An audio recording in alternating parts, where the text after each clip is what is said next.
All right, welcome in. It's an emergency edition of the Arrowhead Addict podcast. Patrick Allen, Matt Verderam here. Matt Verderam has just broken a pretty big story for the Chiefs Kingdom. We're going to get that report from him, but it sounds like the Chiefs expect Eric Bieniemy to return as offensive coordinator. Verderam, give us the goods. Yeah, I've been working on this, trying to nail this down for the last week and a half. I was told this morning that the meeting between Eric Bieniemy and Andy Reid, which had been talked about now for a while, has happened, that it, quote, went well.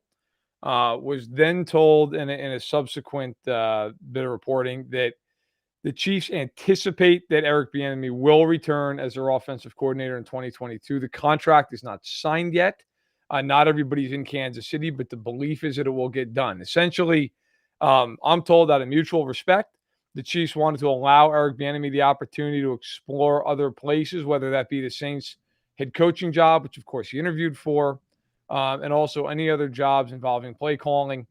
However, that obviously did not materialize with the Saints. No other job has materialized that would satisfy those qualifications to this point. So while things can still change, no contract's been officially signed. I am told that the Chiefs do believe that Eric Bieniemy will be back next year, considering all those factors. And I'm told that they want him back in 2022, but wanted to give him the opportunity to explore other avenues should they have been more attractive to him. So that's where we sit. But the Chiefs had their meeting with him. Andy Reid was in California, so it was somewhat of an informal meeting. It wasn't like a big just sit down in an office, everybody's wearing a suit type of meeting. But that's where we're at. Just wanted to give everybody an update.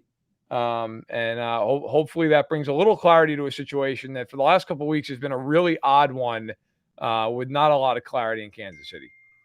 Now I've got some questions. I know you've got to protect your sources, and obviously you can only elaborate so much on certain things that you're hearing. But there's some interesting language in there, particularly the play calling language. Obviously, the Chiefs, I think we all agree that the Chiefs want the best for Eric Bieniemy. They've allowed him to interview for head coaching jobs for seasons, brought him back. They like what he's been able to do with them and their offense with Patrick Mahomes. However, it was interesting that you noted that it wasn't just head coaching jobs they were allowing him, but they were allowing him to explore things with other teams. Do you have any indication on why he would want to explore calling plays for another team other than the Chiefs? Is it because he maybe feels that he's not getting a fair shake because of Reid and Mahomes and all of those things with other teams and how they view his work in Kansas City? It's hard to say, but I think what is fair to say, like I said, I was told specifically that the Chiefs wanted to let the Saints interview play out, see if he got the job. Of course, he didn't. Dennis Allen got that job, who was already the defensive coordinator. And then they wanted to let him, Eric Bieniemy, explore other opportunities that involved him being able to have the play calling. Now, you could draw an inference from that he maybe would like more control in an offense than he has in Kansas City. We all know with Andy Reid, look, Eric Bieniemy has a lot of influence. He's very important to them. At the same point, Andy Reid is always going to be the top man on the totem pole with that offense. That's always how that's going to be while he's in Kansas City. And so I think it was an opportunity for Eric Bieniemy after a disappointing loss, although I don't think it would have changed much even if they'd won the Super Bowl. I think they were going to let him look around and see what was out there. Earlier in the offseason, I think during the playoffs, he had an interview with Denver before they went with Nathaniel Hackett. And so ultimately, the Chiefs were going to let him kind of go out there. Again, I'm told, and literally using this verbatim, out of mutual respect, they were going to let him seek other jobs if he felt those jobs were a better fit for him, if they basically helped him to get to being a head coach or got him to being a head coach directly. But in the end, it appears, and again, they anticipate he will be back as their offensive coordinator based off of the NFL landscape and what's out there and what's available. They think that ultimately he's going to come back. They want him back, but the contract has not been officially signed. It has not been officially signed yet, so nothing is 100%. He could still find a job in the 11th hour that he says, this is great, this is exactly what I want. But based off of how the NFL looks, what the Chiefs believes out there, what you see as out there, they are anticipating that he'll return.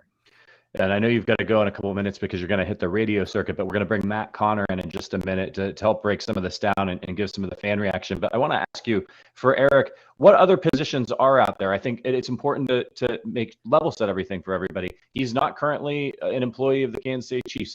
His contract is up, so he still does have to re-sign with the team. Obviously, if he still wants a head coaching job, coming back as offensive coordinator for Kansas City is a good high-profile place for him to be. Are there other offensive coordinator positions still open out there, or is there the potential for him to get some sort of assistant head coach or those types of roles, senior roles that might be out there with the team? I'm going to be totally transparent. I have to look. I mean, this came to me this morning, and I've been working on nailing this down all morning. Look, the bottom line, though, is there's no head coaching jobs available. We know that much.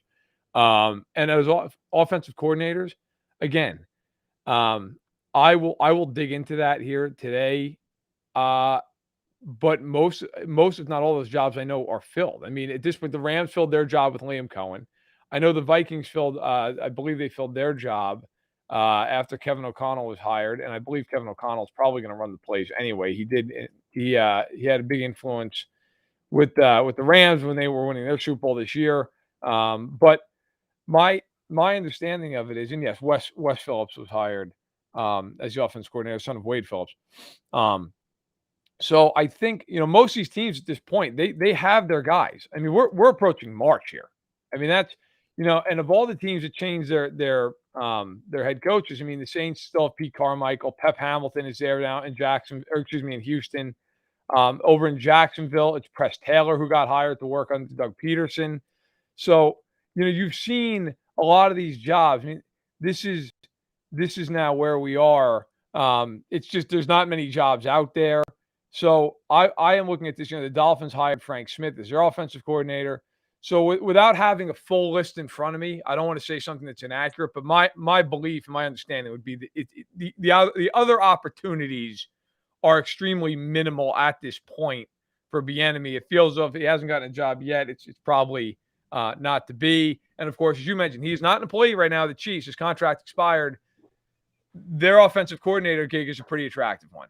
And so even with maybe having to share a lot of the limelight, so to speak, with Reid, that might be a big reason why the Chiefs anticipate him being back, is because there are not other jobs right now that they believe are more attractive than their own. Got it. Okay, we're going to let you hit the radio circuit. We'll probably still be here when you're done, so feel free to hop back in. Great job, Matt. Awesome reporting. This is what you get with the Arrowhead Addict podcast. Not only do you get this great fan point of view, we think it's great. Hopefully you agree. But we got our guy, Matt Verderame. He's tapped in. He's got connections. He sometimes knows what's going on.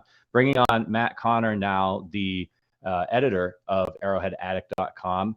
Obviously, kind of a whirlwind. We were all sitting actually in a group chat talking about the podcast and scheduling and fun stuff like that. And Verderame just drops what are we going to call these? Like Vertibombs, Matt bombs? I don't know. We need some sort of phrase for these.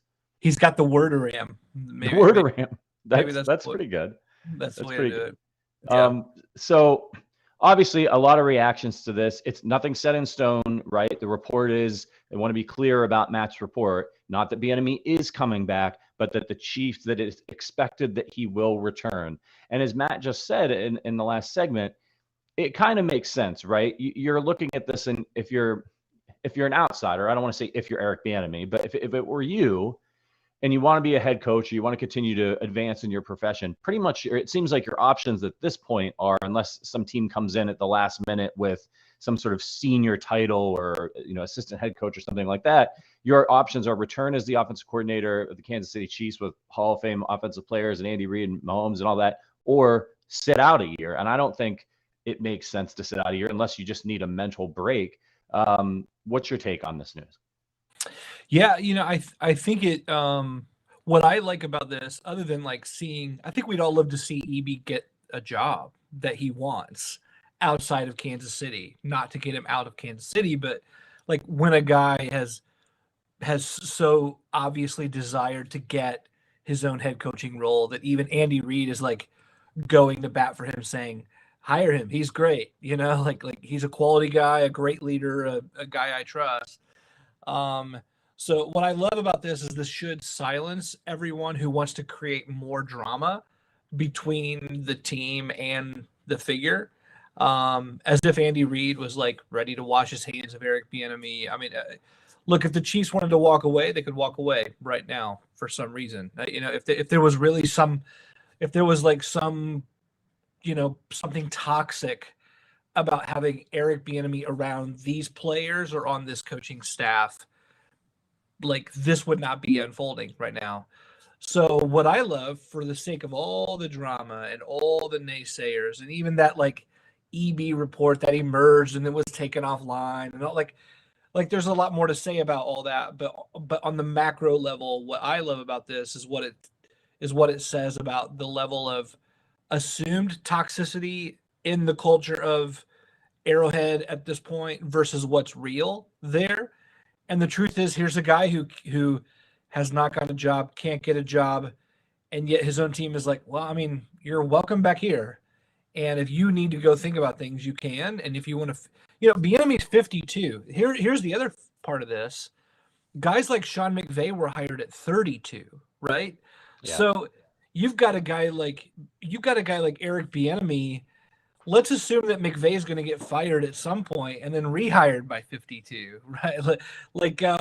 Or he'll just be the next Andy Reid and just last there for 20 years. But like Eric Bieniemy's ability to get a head coaching job, he's not going to be maybe one of these guys who are going to get a chance and then a retread and all that. Like, he's already well into his prime hiring years.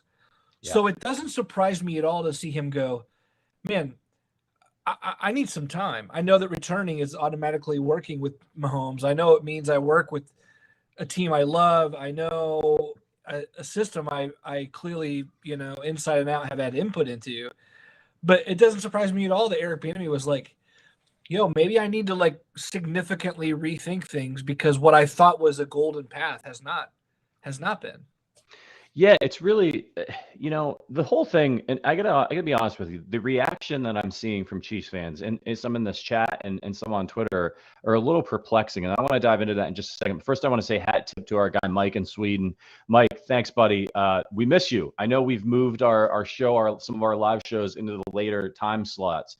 So it's been a while since we've seen you. Always appreciate your support, and thank you to our PR manager, Clinton McKenzie. Appreciate you as well. So here's some things that confuse me about Bieniemy and the Chiefs and all this stuff. I often see people saying, well, Bieniemy's not getting a job because these teams really know that it's Reid who calls all the plays. Reid gets all the credit, right? Bieniemy's just a puppet. He's there just relaying stuff for Andy Reid. I see that a lot. Then I also see he sucks. We need a change. I see a lot of like, Bieniemy sucks. He's terrible. We need to move on. We need a change. So I see that. That's confused. Those two things don't seem to line up to me, right? Is it Andy calling the plays or is it Eric Bieniemy? Right. I think what we don't know, right? Like, we don't know exactly how they do everything. We only know the bits and pieces that we hear from Andy Reid and Patrick Mahomes. What we hear from the team is that Andy Reid loves Eric Bieniemy, thinks he's great, thinks he should be a head coach. Like, I think sometimes we have to stop making assumptions as a fan base and as the media and look at what's actually happening in front of us. The Kansas City Chiefs, I see people saying like, oh, Andy Reid's too loyal. Listen, he's a loyal guy for sure. I think we've seen that in his career. But this is the Kansas City Chiefs. This is an NFL team. It's not a friggin' charity. All right. If Eric Bieniemy was, if Patrick Mahomes hated Eric Bieniemy, if it was all a disaster, all of these things are true. If he doesn't really call plays, if he has no actual use, if the team needs a change, they'd make a change. When things weren't working out with Bob Sutton, was Andy Reid like, I'm too loyal to Bob Sutton, I'm not going to make a change for my defense? No, he brought in Steve Spagnuolo and the team won a Super Bowl. So the people that are like the EB sucks crowd, first of all, you have no idea. You just like, I'm not trying to be a dick, but like, you don't know what you're talking about. Yeah, you have no idea whether EB is good at his job or not. Neither do I. What I do know is what Andy Reid is saying and what Patrick Mahomes is saying and what is happening in front of my face, which is this man keeps being brought back to help lead in some way the one of the best offenses in the NFL over the last 4 or 5 years, a team that has gone to 4 straight AFC championship games, a team that went to 2 straight Super Bowls. So, like, I get the like. We've talked about this, you and I, before on the show, about like sometimes people just want something new for the sake of being, being new. Yeah. And the last memory we have of Kansas City Chiefs football is an anemic offense that, crapped its pants and lost a chance to go to the Super Bowl. And so I understand that, like, well, maybe it is time to change things up. And I do think sometimes new ideas are good. But like the thing that kills me, and it's a little rant here, but I needed to get this out. Like the thing that kills me too is all the calls to bring back Matt Nagy. People are like, we got to bring back Matt Nagy. And I'm like, okay, hold on a second. So you're telling me that you're desperate to get, and I'm not trying to denigrate Matt Nagy, but you're desperate to get the guy back from Chicago who it was an offensive disaster last year. You want to get him back and get rid of the other guy whose team was in the AFC Championship game. I don't understand it. It's just all really perplexing to me. So I'm done. I'm going to turn it over to you you go ahead and unpack all that.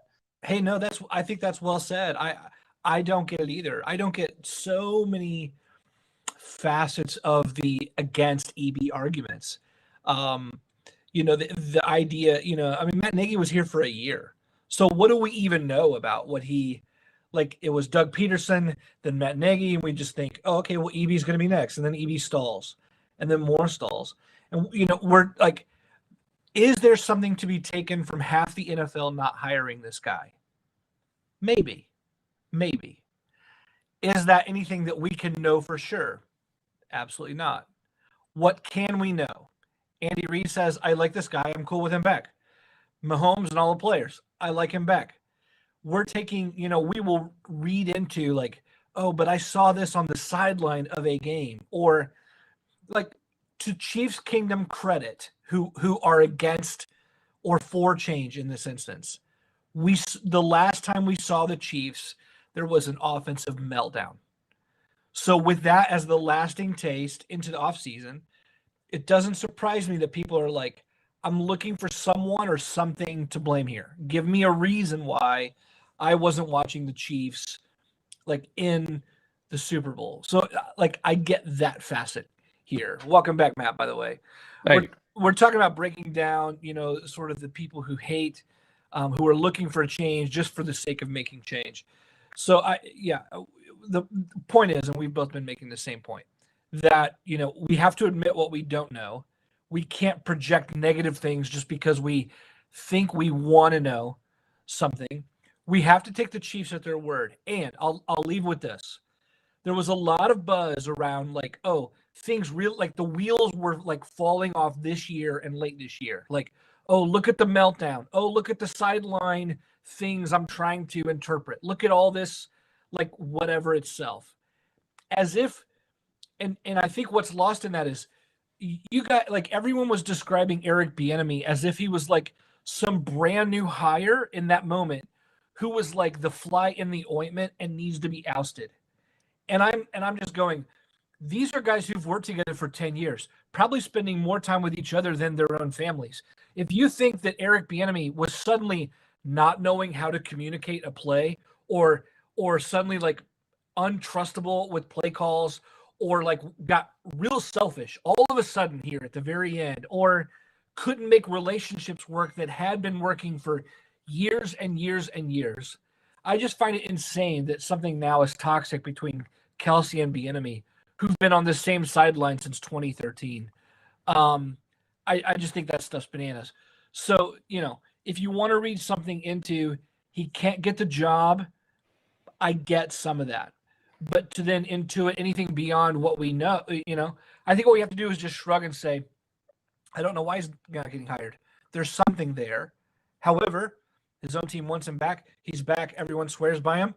So I have to know that too and be okay with the tension of not knowing what I don't know. Terrific. Yeah, I agree. Verderam, back from his stint on the radio, spreading the good word of the Arrowhead Addict podcast, of his report.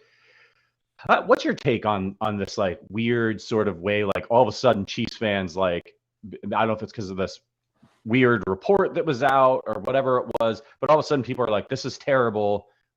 Bieniemy sucks. I mean, why? Like, why do you think that? Because they struggled in the second half of the AFC Championship game.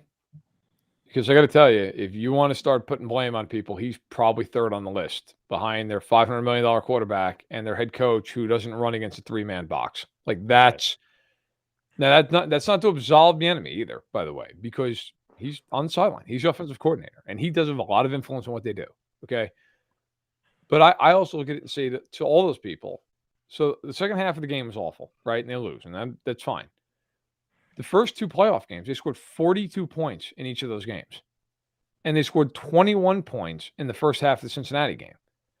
Like, it's pretty damn good. It's a pretty damn good output. Down the stretch, they were lighting teams up left and right?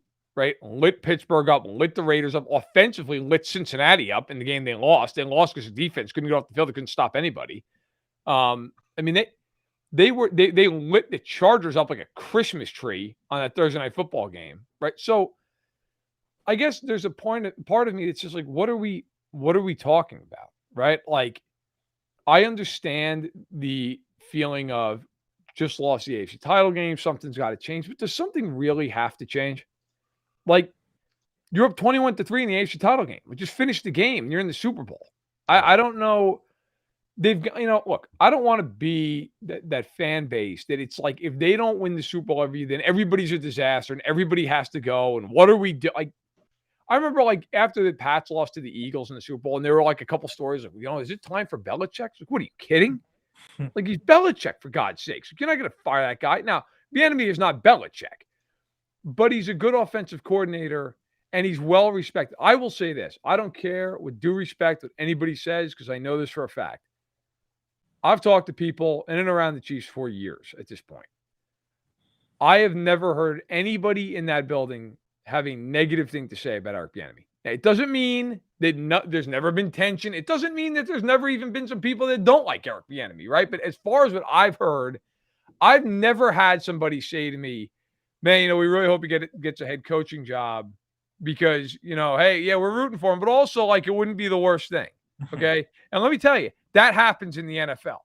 There are plenty of times where teams are like, you want to interview our guy? Yeah, we'll fly him out to you. You want to do that? That'd be great. That's not the case with Bieniemy. But like I said, and I've reported, they wanted to give him an opportunity this offseason to interview with the Saints, to potentially fulfill a lifelong ambition or a career-long ambition to be a head coach. That didn't work. Dennis Allen was elevated from defensive coordinator. And then they wanted to give him other opportunities to explore if there were jobs out there regarding play calling where he could go and he felt was a better fit for him, and maybe a job where he could, I hate the term, spread his wings a little bit in terms of maybe getting more on the head coaching radar. Because look, we've all heard it, right? It's out there. Like, a lot of people think, well, how much influence does he really have in Kansas City? And I think that's where it's at. But now, with everything happening the way it has around the NFL, they expect that he'll return. But I don't understand the fervor with the fan base. It's like, well, they don't want him. But why?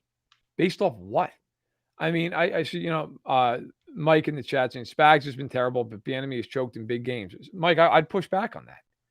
I mean, what constitutes a big game? The 38 points they scored in the AFC title game last year, or the 42 points they scored in the wild card round, the divisional round, the 21 points they scored in the first half of the AFC title game? What about the 51 they scored against Houston, or the 35 against Tennessee, or the 31 against the best defense in the league in the Niners, and 21 in the last 7 minutes? Like, does none of that count because they had a bad half of football? I mean, if you're married, okay, and since the three of us here are guys, we're all married. If you're married and you have an argument with your wife and it's been marital bliss for 2 years, and you have an argument over how you're going to tile the kitchen, do you just file for divorce? I mean, is it like you'd get everybody in the damn mother to be divorced 50 times in their life, right? Like, you work through it. And I think sometimes we're all guilty of this. Like, you can be a prisoner of the moment, and you can look at something and go, well, that is my last memory of it. So I'm pissed. I want change. Guys, I mean, in Mahomes' playoff career, and I don't have the number right now, I think it's something like they've averaged 35 points a game. Like, that's astronomical. Like, in the playoffs, you're playing the best teams in the league. So I don't think that's fair. I don't. In the one game, by the way, where they were totally shut down offensively with their 9, but they had no offensive line. Like, I mean, Vince Lombardi could have coached a team that night. They weren't winning. So I don't think it's fair to him. I really don't. Yeah, I agree. I think it's a little bit of crazy talk. It's a little bit of prisoner of the moment with people. I mean, this is a team. They want to. Before you came back, Matt, I was saying to Matt Connor, it's crazy to me that like people are often saying things like Eric Bieniemy doesn't do anything. That's why he can't get a job. He just stands there. Andy Reid's the one who calls all the plays. But then the second things go bad, we got to get rid of Eric Bieniemy. Right. He's the problem. That doesn't make any sense. And also, what about just how this last season played out? You could look at the offense early on. They were really good, but there were a lot of problems. And then they turned everything around. They stopped turning the ball over. They made great adjustments to the way that teams were playing them. And they went on a great winning streak. And that took them all the way to the AFC Championship game. Was Eric Bieniemy not involved in any of that? Did he not have anything to do with that? Or does he only step in when the team starts playing crappy on offense? And now it's like, oh yeah, Eric Bieniemy, it's all him. I mean, it's just crazy. And if I really do think this is a team sport, and I think Andy's doing it the right way. He's the offensive guru. We all know that. It's his ship. And if you're going to be the offensive coordinator in Kansas City, it's probably going to be a little bit different than, say, if you're Brian Daboll in Buffalo, right? And you've got a defensive-minded head coach. You may have a little bit more leeway with the play calling and those types of things. But it's still like Andy Reid. Why does everybody love Andy Reid? Coaches, players. They've done whole roundtables on ESPN and NFL Network with people who come from the Andy Reid coaching tree and how much they all love him. Why? Why do they love him? Let me tell you, somebody as a manager myself, whenever I'm not letting people like spread their wings, whenever I'm being overbearing or not letting people do things, that doesn't work out well for me. It's something I had to learn as a manager. It's one of the things that makes Andy Reid great. These people don't love Andy Reid because he does everything and then they just get jobs because Andy Reid's great. It's because they learn things, and it's because he trusts them to execute. Yeah. Yeah. I mean, look, again, this team has been the most successful team in football for 4 straight years. There's no arguing that. They've been to 2 Super Bowls. They won one of them. They've hosted 4 straight AFC title games.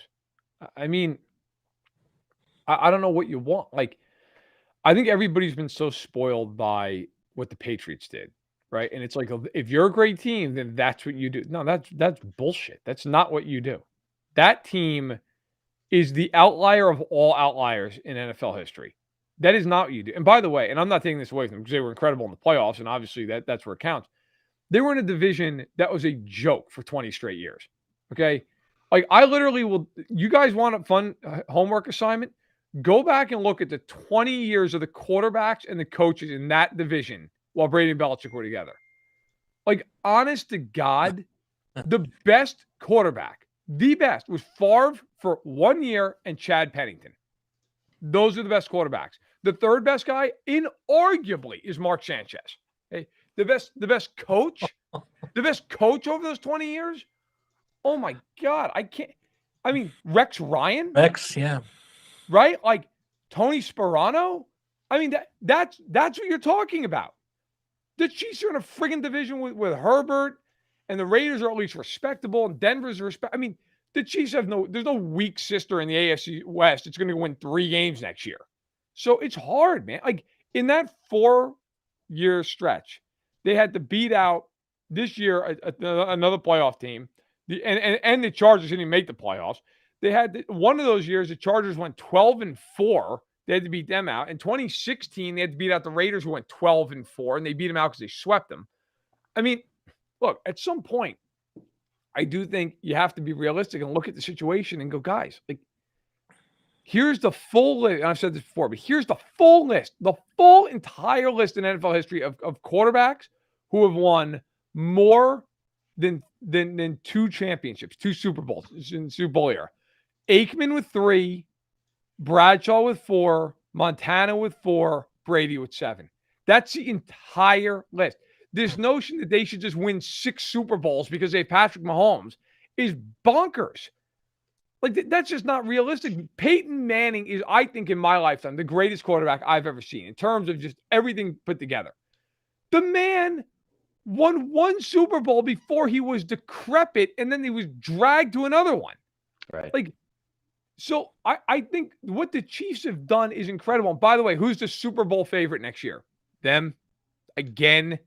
And they get a $50 million in cap space as they go into this. Like, I would warn against people that want to just blow it all up and blow up the offense. Like, you've got a good thing going. I'm not saying Bieniemy's perfect. There's certainly things we've talked all year about, some of their offensive struggles, and I haven't been consistent.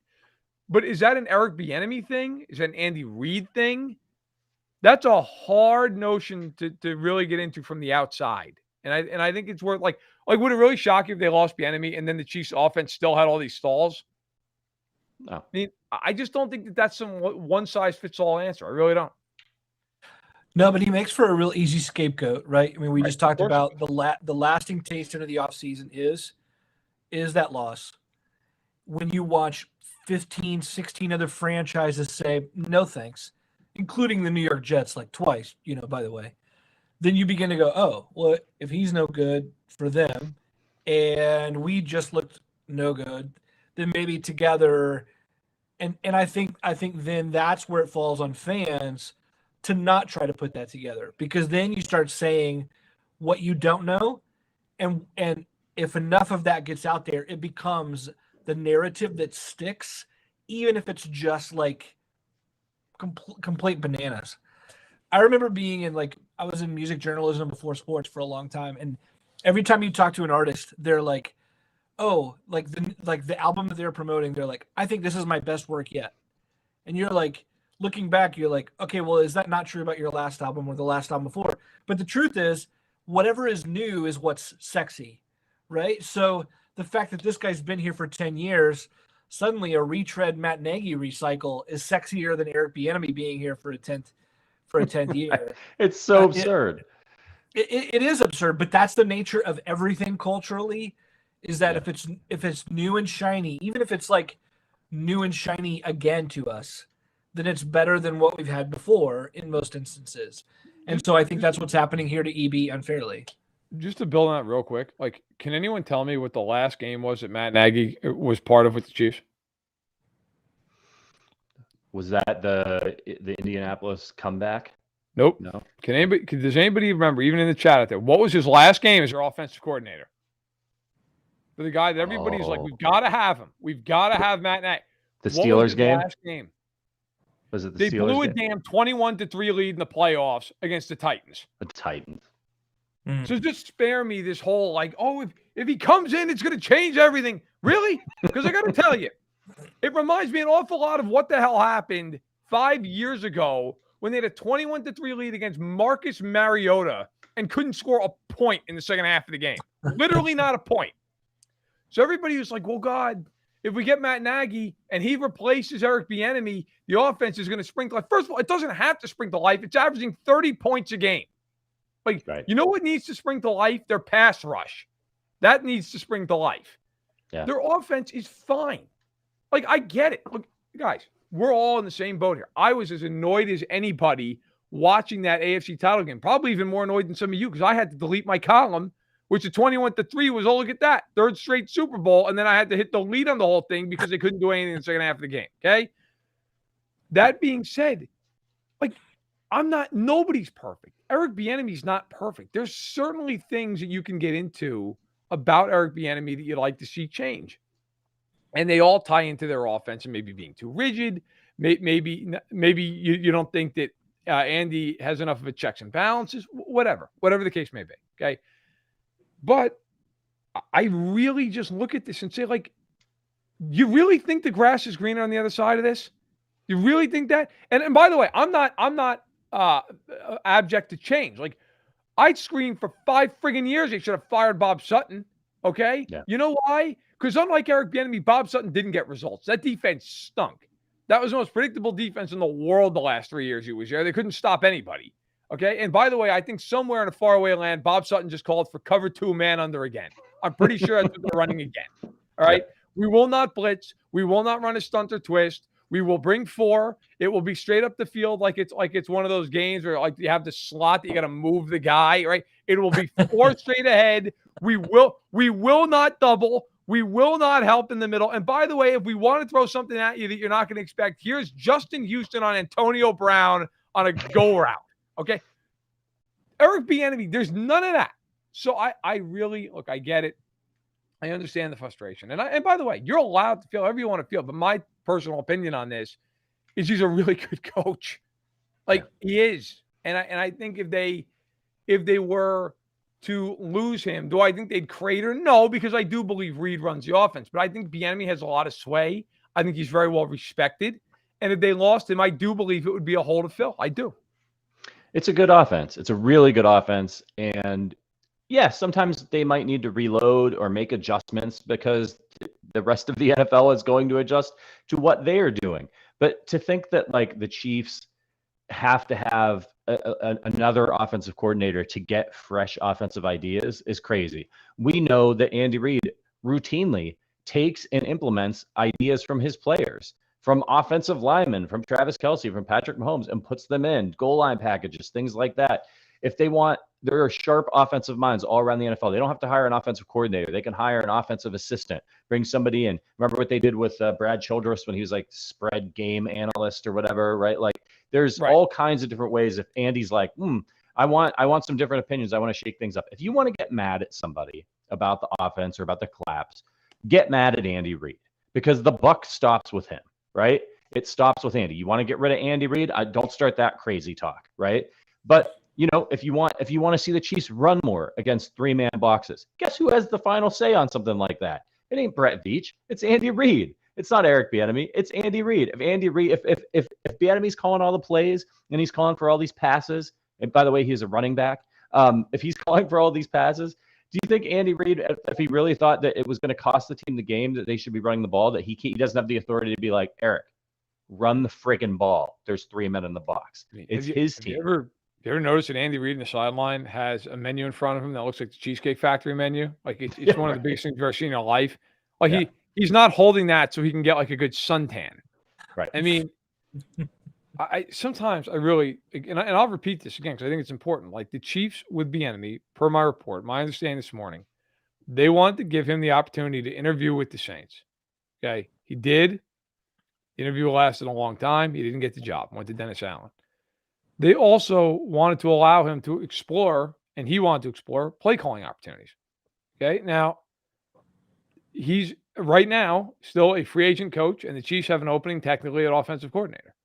But that would lend you to believe, that bit of reporting, what I was told, would lend you to believe that either he does not have full control of the play calling, which shocker, or that he maybe has a hand in it, but certainly not anywhere near what you would as an offensive coordinator who maybe works in Buffalo, where the coach is a defensive-minded head coach. Okay. Do I think that's holding him back from getting a job? I don't, because we've seen Matt Nagy and Doug Peterson walk out of there with jobs. I think there's a lot of factors as to why Eric Bieniemy hasn't gotten a job yet. Okay. Listen, and a lot of it's already been pontificated about. I'm not going to go through 18 different reasons why. But do I think it hurts him that he's the offensive coordinator of the Kansas City Chiefs? No, I don't believe that. I don't think that that's a reason that he hasn't been a head coaching job, and there's myriad other reasons. And again, you know what? Maybe the fans that don't want him back, maybe they'll get their way. Maybe at the 11th hour, something comes open.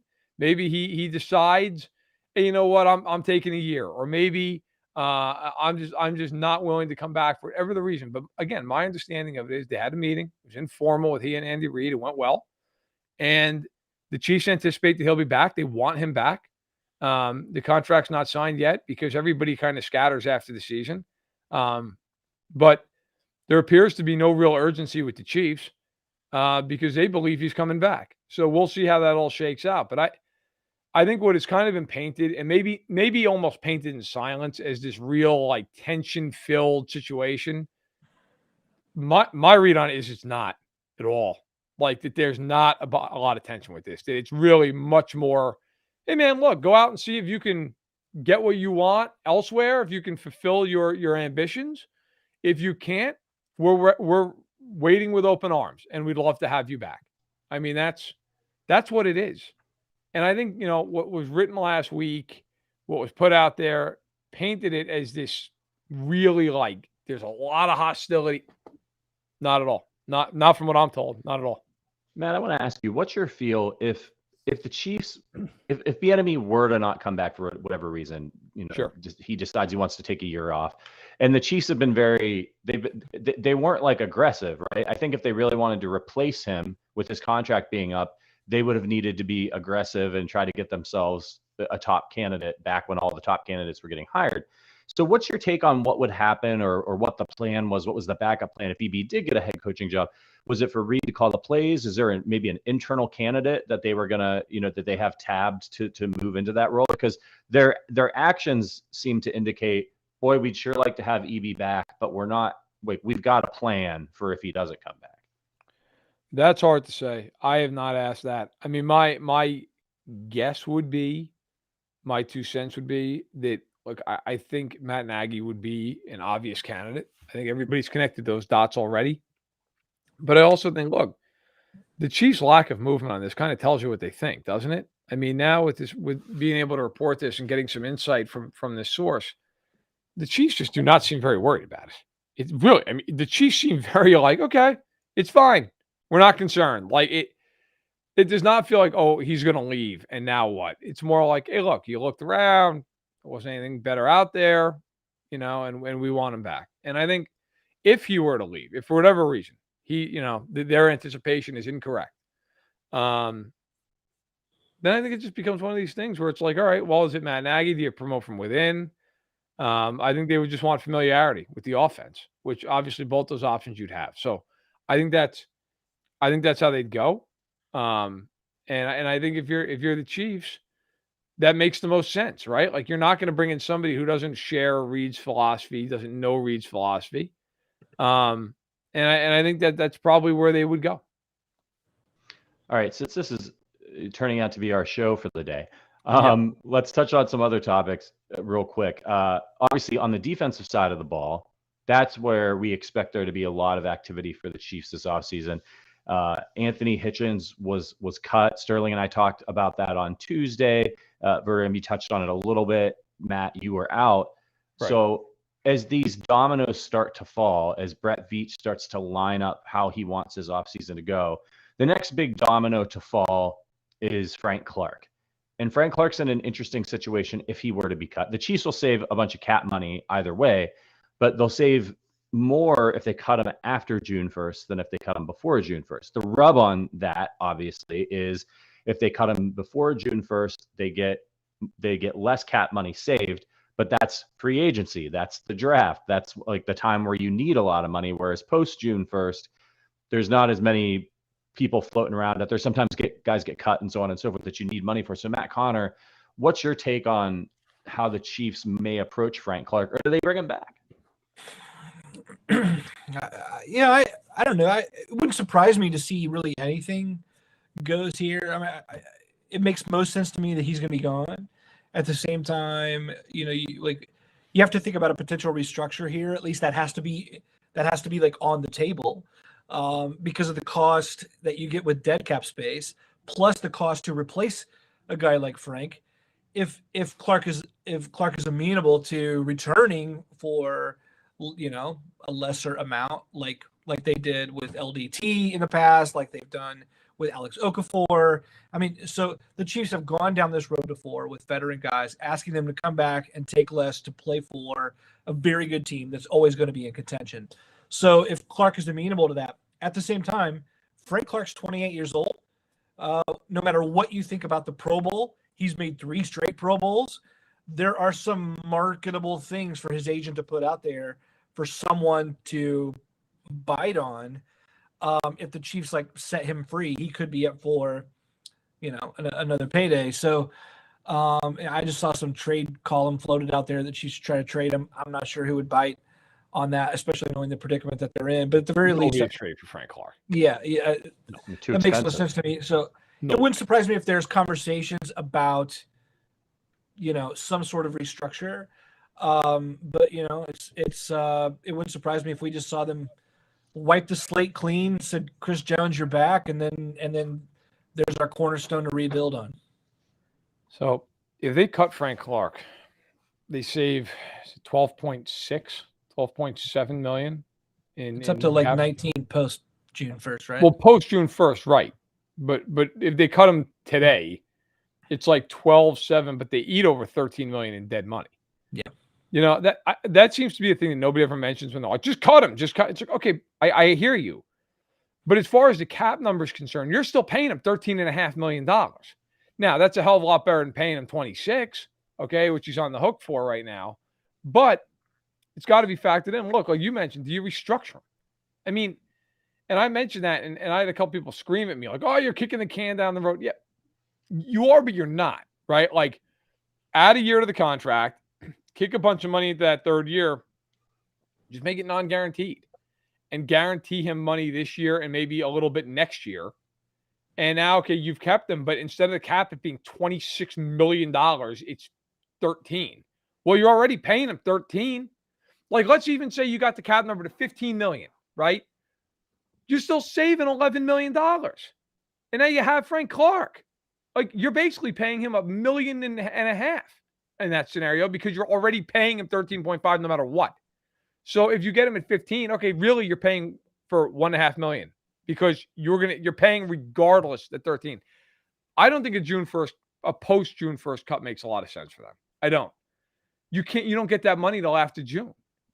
What are you going to do with it? But you roll it over, okay? Right. But I don't think if you're the Chiefs, you want the money now. You want the money now to sign guys in free agency. Like that's the way I see it and the way I view it. I don't think it makes a ton of sense for them to go about cutting him post June 1. Now Hitchens is gone. Clark is really the only other guy to watch in terms of whether or not they're going to cut him. I don't think there's anybody else of any note anyway that they're going to release. This doesn't make any sense. So we'll see. Either way, no matter what they do, they're saving money because they're not bringing him back on this cap hit. So he's either going to be cut or restructured. It's just a question of what. The big thing to watch too, guys, what happens with Tyreek Hill? He's got 1 year left on his deal. He's got a $20 million cap hit. If they extend him, that would likely, based off of how they usually structure contracts, that'd bring it down to about $6 million, $7 million. And if they push Mahomes' money, which that contract is built to do, it saves them $22 million against the cap. I mean, between whether or not they cut or restructure Clark, let's say they save, let's just say for easy accounting purposes, $12 million. Okay. They just saved 8.5 with Hitchens. It's $20.5 million. If they were to extend Hill, let's say they save, to be conservative, $13 million. Okay. Now you're up to 33.5. You push Mahomes' money, which that contract again is built to do. That's $55.5 million. Like they would have as much cap space as anyone in the NFL. So, and I think they're going to be aggressive this offseason. I truly do. And I think opening up that cap space obviously is a precursor to it. That's J.C. Jackson money. Oh, Lord. Do you think – so I'm curious what you guys think here. The Chiefs have the ability to open up a lot of money. They made this move almost like as soon as they could of cutting Anthony Hitchens. I think that's for a couple reasons. I think primarily they have a hell of a lot of respect for Anthony Hitchens. They know he's not coming back. So releasing him as early as possible is somewhat of a, I know it's hard to say getting fired is a favor to Anthony Hitchens, but it is. He's a veteran guy. They want to give him time to catch on with another team, and they know for sure he's not coming back. With Frank, it's kind of interesting, right? Because it's sort of like that money's like Frank's still a pretty productive player, maybe not based on what he's getting paid, but he's still a productive player and he's still a potential asset. I think he's a guy you'd like to have on the team if it made sense, if it worked out, depending on the other moves that you make. So it seems like Brett Veach is kind of waiting and seeing with Frank to see, like, if he knew he definitely wasn't coming back and he wanted the money, he could just cut him now. But Frank could be an asset. Like maybe you need cap space after June 1st because you're going to make a trade or something like that, right? So you've got this flexibility. When we need the money, we do it. But from a priority standpoint, if you like, what's your first move? Is it cutting Frank Clark to open up cap space, or is it restructuring the Mahomes contract? What's the first one that's going to happen? Clark, because the Mahomes thing is a push of a button, essentially. Like they could do that in 5 minutes. They don't need his permission to do that. They can just do it. So I think that's almost procedural, right? Like that's not something that they're going to have to like really work through. It's just like, okay, we want to do that. Boom, done. Send it into the league office. I look, and by the way, Steve Cashman brings up a good point, and he's right. Clark could refuse a restructure, which could, forcing KC to cut him. He gets $13 million. He could sign anywhere for what he can get. And Steve, you're right. That's 100% true. The reason, though, Clark might want to restructure is if he does that, he may go out there. What is he going to get on the open market, right? Like let's say he got, I don't know, 2 years and $20 million. Okay. Well, if he does that, so now that's 33 over 2 years. The Chiefs probably paying more than that over 2 years, right? I mean, over the course of 2 seasons, like if they guarantee some money next year, they're probably paying him more than that, or maybe right about the same. So, if you're Frank, also, do you want to test out that theory? Like, what happens if I like Frank Clark, but he has not performed to the level that they expected. Let's just be real. And you're talking about who's out on the market. Well, I think right now, Chandler Jones, Von Miller, Hassan Reddick, Emmanuel Ogbah, right? Jadeveon Clowney, those guys, and I don't know that I agree on Clowney, but those guys are all seen as better options. Like, it's not like if he hits the market, he's going to be the best guy out there. I mean, Justin Houston was a hell of a lot more productive than Frank Clark, and he got 2 years and $22 million. Yep. So I'm not saying it won't happen. Like, they could absolutely, he and his agent could say, hey, look, we're gonna refuse to restructure and hit free agency. That could 100% that could happen. But if you're him, I don't know that it's just a no-brainer move to be like, I don't care, I want to hit the open market. It might work out for you. It might really backfire. We'll see. It also doesn't help that he's got this looming, this court situation over his head. He's going to get suspended. It's going to happen. I mean, I remember when, now, again, different court situations here to be clear, but I remember when the Chiefs won the Super Bowl and Rashad Breeland was hitting free agency. The expectation in the league was he was going to get a $10 million a year deal. He was going to get paid. He had a great year. And then if you remember, I don't want to be wrong. I forget what month it happened then, but it happened in the offseason. He had a situation where teams knew he was going to get suspended. I cannot remember for the life of me right now. I don't know if one of you guys did what the suspension. What was it for an NFL violation? There was a suspension coming to him because he was suspended for the first, I think it was 3 games of the season. And teams knew that he was going to get suspended. So in the end, he signed back with the Chiefs for like nothing. It was a 1-year deal for like $4 million. Now, with Clark, there's more uncertainty. Like, is he going to get suspended? Is he not going to get suspended? What's going to happen? But it certainly doesn't help, right? Like, teams, if he goes in and has a meeting with the teams afraid, they're immediately going to ask about that. So that does hang over his head a little bit. I'm curious to see how it plays out. My ultimate guess is that he will get cut, but I wouldn't be shocked. I would not be shocked if they restructured him and he's back. Matt Connor, do you want Frank Clark back? Yeah, I'm not opposed to it. And I think some of what we were talking about with EB applies here too. That's something new or equals something better. But every guy coming through, who do you want? Clowney? The moment that you lose Frank Clark, just like Matt said, not only are you paying the dead cap space, but who's left? Josh Kando, like Mike Dana. Those are your 2 starting ends at this point if you lose Frank Clark. Yep. So, I of course, the Chiefs are going to restock the cupboard, but you're essentially starting from zero if you don't at least give yourself the chance for Frank Clark to return on a restructured deal. So everyone calling for, get him out of here, whatever. I guess I just don't get it. A couple of those guys, Reddick, Von Miller, they're going to get their deals. The Rams are going to, for the draft bounty they paid for Von Miller, I'd be surprised if they let Miller leave. And then at that point, what do you you're going to hope the Detroit Lions waive Trey Flowers, who's the same age as Frank Clark at 20. He's had 4 sacks the last 2 years. Maybe the Vikings will release Daniel Hunter. But even then, he's played 7 games in the last 2 years due to injury.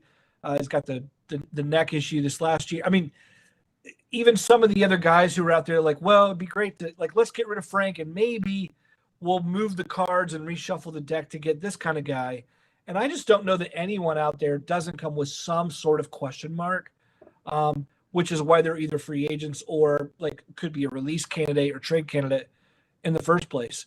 So I like the idea of the Chiefs having Clark in hand with a new deal that then allows them to rebuild around at least some known quantity who's being paid at a proportional rate for his production. If Clark's up for it, I think the Chiefs should be up for it.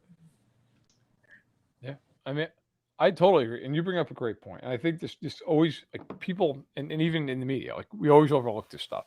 So if Frank Clark leaves, and everybody's like, great cap space, okay, who are your defensive ends? Right. Well, it's like it's always that yin and yang, right? It's like when teams love to put the backup quarterback's always the most popular guy in every city that doesn't have like a superstar quarterback, and then that guy gets involved, and you're like, oh my God, yank that guy out, put the starter back in. It's like watching this, it's like watching some kind of a horror film, right? Like at first, it's just fun, and then by the 50th minute, you're like the guy in the Clockwork Orange, they got the eyes opened up, and you're just screaming, looking at the screen. I think, like, do you want to see Joshua Kendo and Mike Dana getting 80% of the snaps? Because I don't.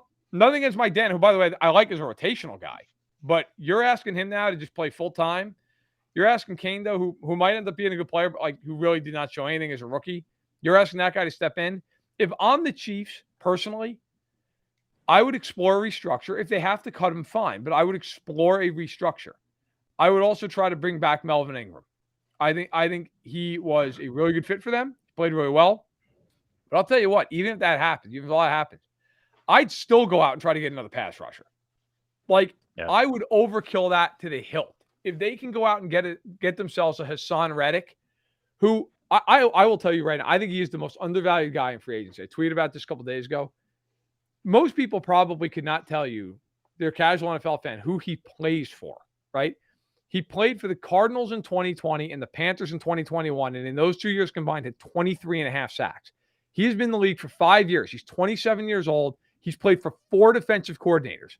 The guy is one of the best pass rushers in football. And I've seen so many people say, well, he's not a scheme fit. Guys, in today's day and age, when you're in the nickel and dime 80% of the game, there's no such thing as a 3-4 defense and a 4-3 defense. It doesn't exist. It doesn't. And to be fair to Spags, he's one of the more multiple coordinators in the league. Melvin Ingram was a 3-4 outside linebacker his entire life before he got to Kansas City. And he played pretty damn well. Like, there's not always a one-size-fits-all for this stuff. I think if I'm the Chiefs, I'm absolutely calling about all those edge rushers we talked about before. I wouldn't call on Klein. I know, Patrick, I know you would. That's fine. He's not my cup of tea. But I think, also, this is actually a good draft for edge rushers. It is. Like, it's not the best draft in the world, but it's a good draft for edge rushers. There's a lot of guys out there. There's a lot of guys.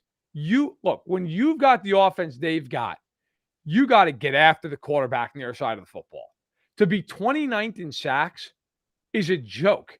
How are you 29th in sacks when you got Chris Jones, you're paying Frank Clark $1 billion? You can't do it. Like, and Veach, by the way, talked about that in the presser after the season. Like, D-line, look at the D-line. You saw how aggressive he was with the offensive line last year, and they didn't have the same amount of cap space they're probably going to have this year. I think they are going to be very aggressive, and I think they should be. That line should almost be to the point where it's almost embarrassing. Like, you have no idea how you're going to play all these guys. That's what it should be. And I think if they do that, they'll be much better off for it. I've got one more question for you guys, but before we get out of here, I have to tell you that this emergency podcast was brought to you by KC Beer Co. KC Beer Co. has been our sponsor now for a number of months. They're absolutely tremendous. If you can make sure, if you're in Kansas City, make sure you head out to the beer hall they have there. It's great. They just celebrated an anniversary. Their slogan just popped up on the screen: Dare to Beer Different. I'm not drinking right now because it's 11 a.m. And I'm not on vacation or anything. But I got the Pure Pills right here, which I love. It's great for washing down barbecue. I actually my wife got me, you guys are going to like this, a subscription to Butcher Box for Christmas. So like every month I just get this huge box of like brisket and pork shoulder, and I'm just going to fire up the smoker. And there's nothing better to wash down some homemade ribs, or some ribs from Joe's, or some of the other places that don't sponsor us yet, with the Pure Pills. It's absolutely terrific. If you could do us a favor, if you like the show, if you appreciate Matt's reporting, if you appreciate Matt Connor and Mai's terrible takes, if you appreciate Sterling Holmes's incredibly perfectly coiffed hair, then reach out to @KCBeerCo on Twitter. Let them know that you heard about the product on this podcast, and please give it a try if you see it in the store. It's really important that we're moving some beers for these guys, so they keep sponsoring us, so you can keep getting these great reports and these terrible takes. All right. Lastly, here, I'm just curious what you guys think about the wide receiver position. Obviously, the Chiefs could use a little bit of a bolster there. There are some interesting free agents that are going to hit the market. We've thrown around the names. Things will start to get more clear and specific as we move on in the offseason here. But if you had one guy that the Chiefs could bring in, whether it's a Godwin, whether it's a Juju Smith-Schuster, whether it's drafting a guy, who do you want it to be? I'll start with you, Bertrand. On offense or in general? On offense, at receiver. Wide receiver. Godwin. Chris Godwin. He's versatile as hell. He does everything. You can play him in the slot, you can play him outside. He's a great blocker. Allen Robinson would be my number 2 choice, by the way. And Smith-Schuster would be 3. And I think look, any of those guys would be great. Like, by the way, if Mike Williams, if the Chargers are somehow like too out of their minds to keep him, which I would be floored. I'm sure he'll be tagged. But like, he would be amazing. The size of that guy for the Chiefs, like, just whale it downfield and let it happen. But I've loved Chris Godwin's game since he came to the league. And I think because of that versatility, he just fits everything that they like. The Chiefs have so much versatility built into their offense. Godwin's he's an amazing piece for them. Like, they could move him all over. He creates so many mismatches. The guy missed 3 games last year and had 98 catches and 1,100 yards and missed 3 games. Like, do I worry about the knee a little bit? You always have to after an injury like that. But in this day and age, I feel like guys just come back from the ACLs now like it's nothing. And I would expect that he will come back, and I am anticipating that. And I think he would be an amazing, amazing fit for the Chiefs. You think the Bucs let it away? I think he's going to hit the market because the Bucs, they tagged him last year, so they're not going to tag him again. They're hard up against the cap. And they got a lot of guys. They got to reach. I mean, there are a lot of guys. Ryan Jensen's a free agent for them. Leonard Fournette, Ronald Jones, Giovanni Bernard, Jason Pierre-Paul, Ndamukong Suh, Jordan Whitehead, Carlton Davis. They got a lot of guys. So I think there's a good chance he hits the market. Could they re-sign him? Sure. But I think he will hit the market. Yes. Yeah. But I mean, that sounds great to me. It sounds like a little of a pipe dream. I love Allen Robinson. I love the idea of a Calvin Ridley deal somewhere. You know, if it could work out magically in some way. Boy, I mean, I love watching Ridley. The thought of him in red and gold sounds great to me. So I'd go Ridley, except I mean, I hate to see the trade bounty have to. I would say if we can get him for a cheaper trade than a first rounder, I'd be in on Ridley. I'm in on Godwin. I think he'd be a great pickup. Obviously, I don't think Devontae Adams is going to hit the market. If I did, he would definitely be at the top of my list. Do you guys think that I got into this argument on Tuesday with Sterling because my philosophy is load the hell up on wide receiver. And the reason for that is because I believe this is, yes, we need to get pass rush, but this is an offensive team. It's always going to be an offensive team with Patrick Mahomes. That's always going to be the team's best chance to win. And I very much fear a scenario where Travis Kelce gets hurt or Tyreek Hill gets hurt or, you know, Kelce falls off, anything like those things that could happen. The Chiefs have been pretty lucky with injuries when it comes to those two, right? They've missed some time here and there, but they've had them and they've had them when they needed them. So I think the Chiefs should load up. Sterling said, don't worry about it. They'll be fine. You're paying Mahomes $500 million to distribute the ball and make other guys look good, get the defense going. What's your take on my load up on wide receivers and offensive weapons approach? If it's at the detriment of the defense, I disagree. But if they can, but I don't know that it has to be this offseason. Like, agreed.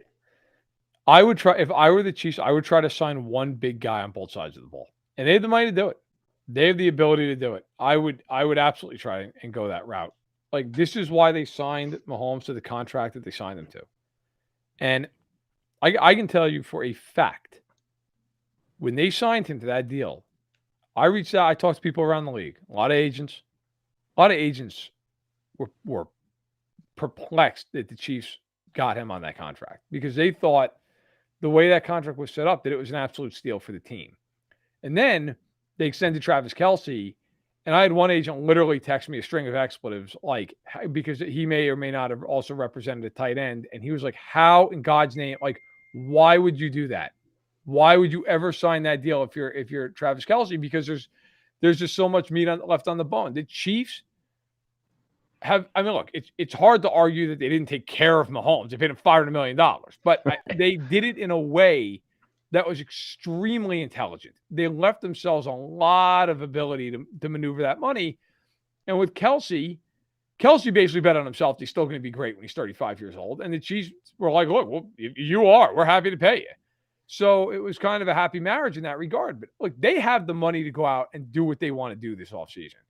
And based off what we've seen with Brett Veach, like when I think of free agency and I think of the tampering period, I think of like the facial expressions of these general managers, having interviewed a lot of them and knowing them. And some guys I picture like that they wake up that morning and they're like, oh, is it free agency today? Like they wake up and they shuffle around their house and like pet the dog. And like, I picture Veach just like chain smoking in his basement as they're just because they've been so aggressive under him, right? Like, yeah. Try and find me the offseason where they haven't been aggressive. I remember last year when, if everybody remembers, people were going nuts with them because they signed Tooney, but then they missed out on Williams, they missed out on Smith-Schuster, they missed on Josh Reynolds. People are losing their minds. What are they doing? They had K'Wan Williams in for a visit. They couldn't come to a deal. They had Melvin Ingram in the deal, and I remember reporting it and getting screamed at by fans. I'm like, look, they didn't get a deal, but like they had a really good visit. Like they might revisit it. Now I didn't know that they'd revisit it in October, but they revisited it. Now, look, I really think like they can do it. But to answer the question directly, no, I don't think it's a bad idea. Like they should, when you have this team, you should go all in every year, guns blazing. Like that's what you do. That's why the Chargers, like they have $55 million in cap space. They're out of their minds if they don't spend all that money. You have Herbert on a rookie contract. Like you should be spending every dime you have. Like that's what you do. And this idea, like, oh, they're going to be in cap hell.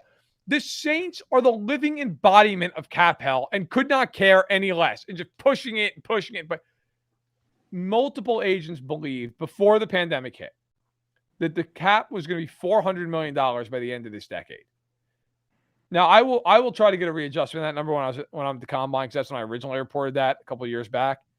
I would guarantee you they still think it's probably going to be about 375, 380. Like it's 220 right now. If you're the Chiefs, like, what the hell do you care? Right? Well, you're paying behind 5 years from now. It just doesn't matter. And so I think the Chiefs are going to be very aggressive. And I think they should add a weapon offensively, but I also think they should really prioritize their pass rush above all else. Do you guys see a big trade on the horizon, like the Orlando Brown Jr. deal last year? I think if the guy is there and the value is there for Brett Veach, he wouldn't hesitate to trade. For sure. I don't know that I would go fishing like to force a trade, but for sure, if there's a perceived need and a value's there, he's certainly not opposed to like dealing his draft assets, especially with the extra third comp this year for Ryan Poles. I mean, that's right. I think that's a game changer in his ability to feel even better about making a deal or adding a pick to sweeten the deal. You got to love that for Veach in the next two drafts. Yeah, and I think he showed us last year, right? He tried to sign Trent Williams in free agency. It didn't work out, but he knew Orlando Brown might be available. So I think we'll probably see a similar approach. He'll do free agency. He'll see what he can get. Just because the Chiefs want to sign somebody, as we saw last offseason, doesn't mean they're going to sign with the Chiefs. Sometimes they take less money for whatever reason to play elsewhere. So we got to see how free agency plays out, that first wave. And then I think we'll have an idea of what might be coming in the draft and post-draft. Yeah. I mean, look, the franchise tag deadline is March 8th. The window's open right now. It opened on Tuesday. I will continue to work and to bother people in the league to try and find out whether or not the Chiefs are going to tag Orlando Brown or if they're going to sign him or where that sits. But he's going to be back. It would behoove them to pay him now, because if they have to tag him, it's like $16.5 million against the cap. Yeah. And yet if they sign him, let's say it's $5 and $105. All right, it's 21 a year, but that first year's probably makes $6 million, $7 million. Like, it's a huge difference. The big unknown right now is what is going to happen with Tyrann Mathieu. Yeah. That is the big one. That is the big one. Like, what is going to happen with Tyrann Mathieu? Is he going to come back? Is he not going to come back? Because if he doesn't come back, that's a big hole. Like, I've seen a lot of people kind of like with the Bieniemy stuff, right? Like, I hope he leaves. Really? Because I got to tell you, I'd like to hear who's playing safety then for them next season. You have Juan Thornhill and who exactly? You know, like Tyrann Mathieu, and I've had an argument with people about this, and like I know people who vote for the Hall of Fame. I know what they look at. I've written features about it. Tyrann Mathieu's going to the Hall of Fame when he retires. It's happening. Like, I'm telling you right now, if he retired tomorrow, he'd probably be in the Hall of Fame.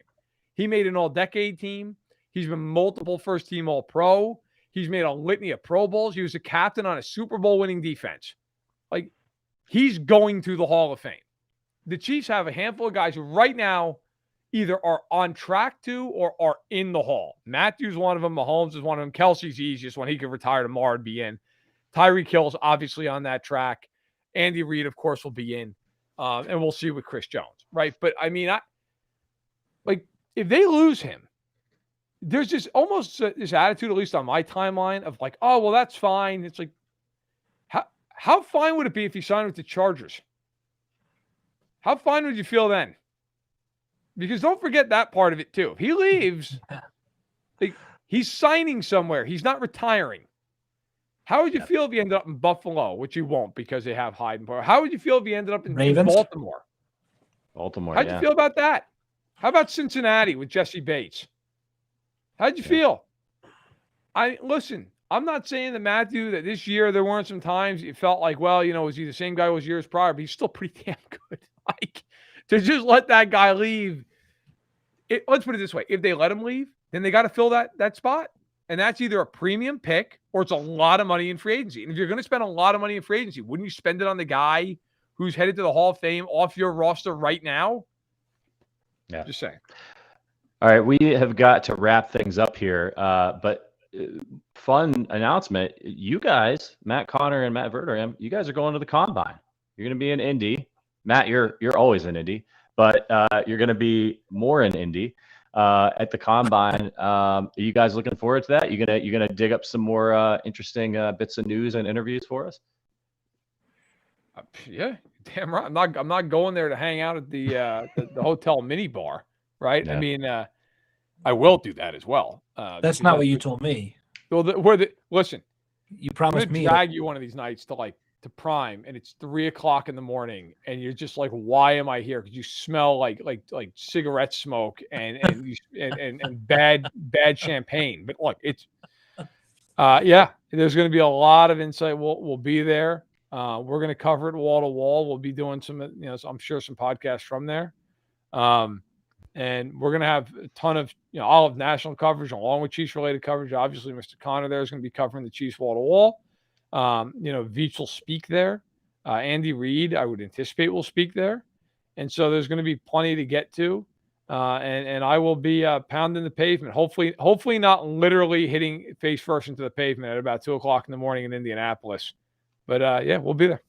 I might just have to. I'm not going to the Combine, but I'm close enough that I might just have to drive down there and tie one on with you guys. Just get myself a hotel room and, meet you at the steakhouse, meet you at the Marriott bar, and just go to town. There's no KC Beer Co. out there, though. That's the problem. We have to drink off-brand crap. Swill. All right, we've passed the hour mark. Guys, we were going to go live today at 5 Verderham and I's usual time. We're not going to do that now because we for God's sake, we got to get some actual work done, some other work done. This doesn't feel like work. So we won't be seeing you at 5 today, but appreciate you hopping on with us for this emergency podcast of the Arrowhead Addict podcast.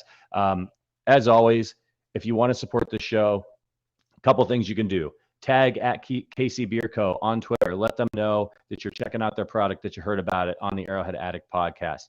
Head on over to Apple Podcasts and leave us a 5-star review over there. Write a review, an actual written review. Ask us a question. We will answer it here on an upcoming podcast. And lastly, if you like what we do here, if you like us, or at least can tolerate us, and you want to hang out with us, consider hitting that join button on YouTube and becoming an Arrowhead Addict member. Our members get access to special emojis, special events, and of course, private Discord channel with Matt Verderam, Matt Connor, Sterling Holmes, and myself. We were hanging out last night just talking about TV in one of the channels. I'm rewatching Boardwalk Empire, and we were talking about The Office. It's always a good time. It's pretty much going 24/7, that chat, and we're right in there talking Chiefs with y'all. So if you're interested, check out the join button. But great job, Matt Verderam, on this report. We'll be keeping an eye on your timeline to see what is next. Matt Connor, always doing a great job on arrowheadaddict.com. Make sure that's your first stop for all Chiefs news and information. And we will see you guys next Tuesday. It'll probably be some combination of us. So we'll see you then. But until then, for Matt Verderam, Matt Connor, my name is Patrick Allen. We'll see you on Twitter and in Discord. Until then, though, go Chiefs.